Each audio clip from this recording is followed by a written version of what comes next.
Fala turma, tudo bem com vocês? Bom, sou o professor Gabriel Vilhena. Nesse vídeo a gente vai falar sobre a MP 932 e os efeitos dessa MP, já que teve uma medida liminar concedida aí para o SESC Senac que suspende os efeitos da MP. Meu Deus do céu, e agora? O que nós vamos fazer? Então essa dúvida vai ser, vamos dizer assim, apresentada agora para vocês como que fica tudo isso. Então acompanhe aí para a gente poder explicar para vocês como que está o cenário disso tudo, tá legal? Vamos lá. Pessoal, vocês vão ver que aí nós temos a decisão liminar que fala da suspensão da MP 932, né? Para quem estiver acompanhando aí, você vai ver que o impetrante, no caso do mandado de segurança com medida liminar concedida, foi o SESC, que é o Serviço Social do Comércio, no caso do Distrito Federal, e o SENAC, que é o Serviço Nacional de Aprendizagem Comercial. Bom, são essas duas instituições que impetraram o mandado de segurança e elas conseguiram uma liminar favorável para elas, suspendendo a eficácia, os efeitos da MP. A eficácia não, os efeitos da MP. Então vamos lá. Bom, a decisão diz, trata-se de mandado de segurança impetrado pelo SESC e pelo SENAC, do Distrito Federal. Então, essa informação é importante porque mais para frente depois eu vou lembrar que dessas instituições aí que impetraram esse mandado de segurança para poder contrapor alguns pontos, tá? Então vamos lá, acompanhem. Bom, o que eu vou chamar a atenção de vocês é que existem duas discussões dentro dessa medida judicial. A primeira discussão diz respeito à parte do que a Receita Federal cobra para poder administrar determinado recurso no caso dessas entidades. Então, por exemplo, a Receita Federal cobrava, quando ia repassar para as entidades, ela arrecadava e cobrava 3,5% no repasse. Ou seja, de R$100 que seria repassado para o SESC e para o SENAC, no exemplo, ela descontava lá 3,50, ou seja, 3,5%. Aí, com a medida provisória, ficou autorizado a ser repassado com um desconto de 7%, ou seja, houve uma duplicação dos valores que seriam descontados dessas entidades. Para os contribuintes, isso não muda nada. Por que para os contribuintes não muda nada, Gabriel? Não muda porque nós estamos falando de uma situação em que o contribuinte ele vai arrecadar os 100 e depois o que eles fizerem ali para dividir entre eles entre a arrecadação, entre a administração, né?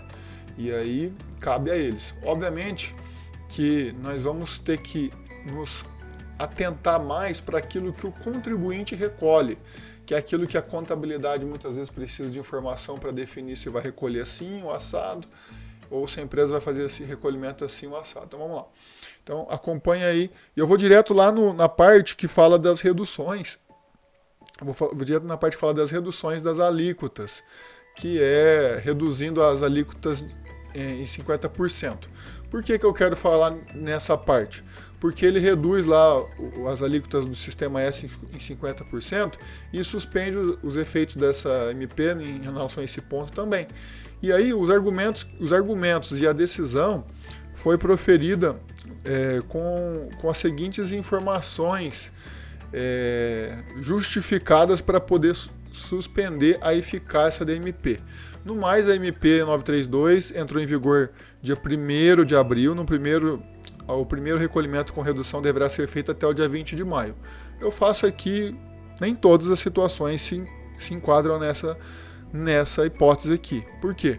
Porque aqui são questões que diz respeito à folha de pagamento. Então, falar, as contribuições reduzidas pela MP 932 são calculadas por ocasião da folha de pagamento, a folha de salários, né?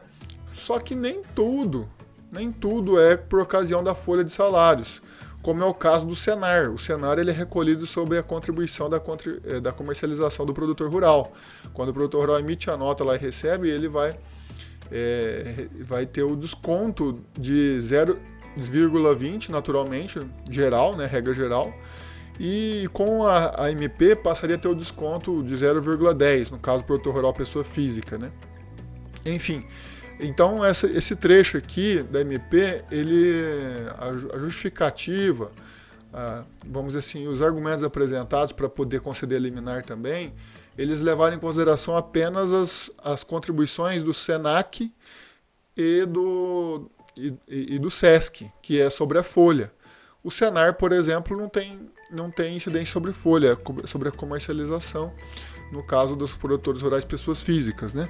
Bom, enfim, aí, assim, não haveria tempo hábil para adequação dos sistemas informatizados da Receita Federal e para que os contribuintes refizessem as guias de recolhimento antes do primeiro pagamento até o dia 20/5. Foi esse, vamos dizer assim, o principal ponto que manteve essa decisão, né, que sustentou essa decisão liminar.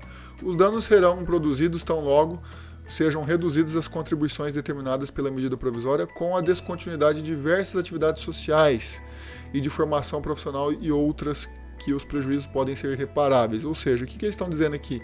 Que se houver essa redução inesperada para eles, eles vão sofrer com essa redução e vão ter perdas irreparáveis, prejuízos. Quem vai ter? As entidades, né? As entidades que vão deixar de arrecadar esses valores para poder se manter. Bom, o que mais? Desse modo, os danos serão produzidos tão logo sejam reduzidas as contribuições determinadas na supracitada medida provisória. Além do evidente desvio de finalidade, caracterizado pela edição de uma medida provisória, que pode trazer efeitos prejudiciais e até irreversíveis à subsistência do sistema S. E aqui eu chamo a atenção que ele fala o quê? A subsistência do sistema S. Ele não fala do sistema S como apenas o SENAC e o SESC, que foram impetrantes do mandado de segurança. Resta caracterizada nos autos do agravo de instrumento em referência a presença do fumus boni iuris e do periculum in more, que esses dois aqui juntos, eles são fundamentos para poder a decisão ser considerada, vamos dizer assim, liminar, né? Para quem não é da área aí jurídica, né? Bom, aí a decisão liminar foi concedida com a presença desses dois. Bom, isto posto, e aí vamos à conclusão. Isto posto, considerando o amplo arrazoado exposto pela parte impetrante na peça de ingresso, defiro o pedido de liminar para suspender os efeitos da medida provisória 932, de 31 de março de 2020, editada para reduzir em 50% as alíquotas das contribuições para os serviços sociais autônomos e duplicar o valor cobrado pela Secretaria da Receita Federal a título de pagamento pelo serviço de arrecadação. Essa parte aqui de duplicar, para a gente que trabalha com contabilidade e para as empresas, os contribuintes que precisam recolher essas contribuições, não faz muita diferença, mas essa parte de redução sim, né, faz bastante diferença. Que aí eu vou ter que adotar algum procedimento lá para recolher ou não com essa redução. E a pergunta é essa, vai chegar dia 20 de maio, eu vou recolher com a redução ou não?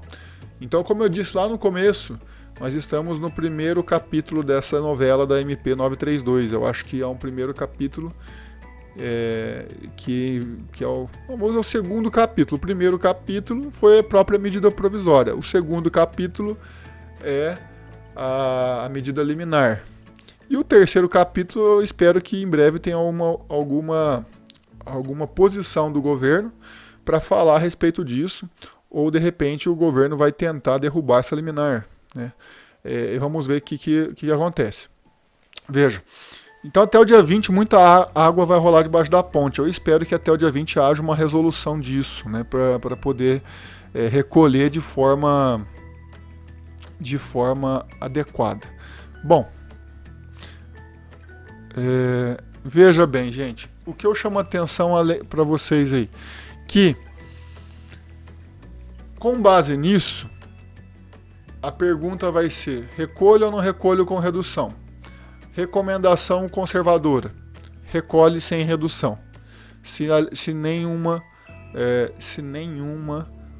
posição oficial seja publicada nos próximos dias depois dessa liminar, certo? Essa é uma posição conservadora. Mas existe uma posição um pouco mais arrojada?